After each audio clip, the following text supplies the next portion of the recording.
Ernst. Thank you very much, Chairman Merkley, and to, as well, Ranking Member Wicker for having this subcommittee hearing. This is a very important topic, I think, for all of us. I'm really grateful for the work that has been done on the Save Our Seas. Iowa does not have seas, but we care about it as well. So, Mr. Hertz, let's start with you.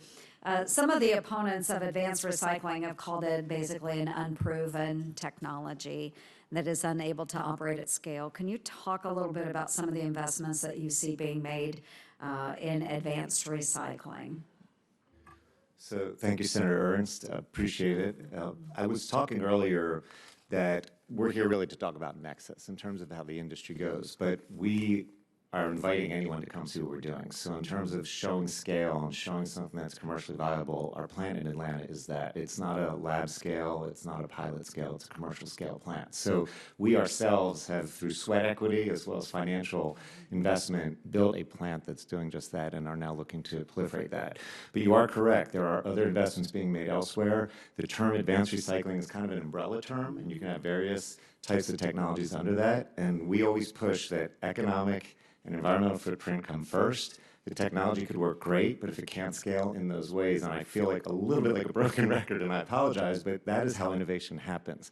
So that is where the investments are being made. And like any new industry, there are going to be successes and failures. And that's also kind of what we do here in this country, is try to create new things that way. Yeah, I appreciate that, because it's just as Senator Solon was saying, I mean, we have this problem. It's here. It's now. We can't just look towards the future with maybe not having different types of plastics out there, but we have to deal with what we have now. So I appreciate that. Can you also talk, Mr. Hertz, about the environmental standards and safeguards that your particular facility in Georgia operates under? Sure. So we are in a non-attainment area. We're under federal purview by the EPA. We also obviously have state permits as well. We meet all air, water requirements, and we actually, in some areas, are permit by rule. Our footprint is actually smaller. If non-attainment areas, you're well aware, is very tight. We're actually tighter beyond that still. And then we also manage very carefully. We try, like I said earlier, to keep a closed system. Of course, you're always going to have potentially, at valve points, you're going to have some VOCs that may get out. You manage for that as well. But we're very diligent about that, because again, if we can't prove the point, this is not going to grow. And we'll be here trying to discuss regulation otherwise if we're not doing our job right. Okay, very good. So I'm from Iowa, wonderful home state. Eddyville, Iowa is home to construction of the world's first bio-BDO facility. Geno's technology will power the core and Cargill facility to produce bio-BDO single-use plastics, in addition to electronics, apparel, auto parts, and other consumer goods. And notably, compared to conventional BDO produced using fossil fuels, bio-BDO offers 90% greenhouse gas emissions savings.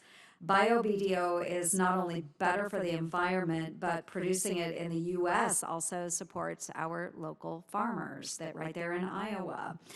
When the Eddyville facility comes online and in active production, it will process about 30,000 bushels of corn every single day, which is great for our farmers. Mr. Seaholm, what role do you see the bioeconomy playing in furthering this type of innovation with bio-based plastic products? Sure. So thank you, Senator. Similar to my previous answer, it's in all of the above. There are opportunities to use all sorts of different types of original feedstock, and bioplastics are a growing part of the marketplace. We have members who are in the bioplastics division, and we strongly support bio as an option, especially for many of the restaurant-type applications where you have compostable streams, and it does present a good opportunity. Very good. And then what have been for you as well, what have the consumer and markets reaction to these types of alternatives been? I think it's been great. I think everybody is looking to use an environmentally beneficial product. And I always say people don't feel guilty when they use plastic. They feel guilty when they're done using plastic if they feel like it doesn't ultimately go where it's supposed to go. And that's why recycling is so important. And the same thing goes for biobase. If it goes into a compostable stream, fantastic. Yeah, wonderful. Well, we wish great success to our folks in Iowa, and congratulations to our farmers that engage in this. I'll yield back. Thank you, Mr. Chair, and thanks to our witnesses.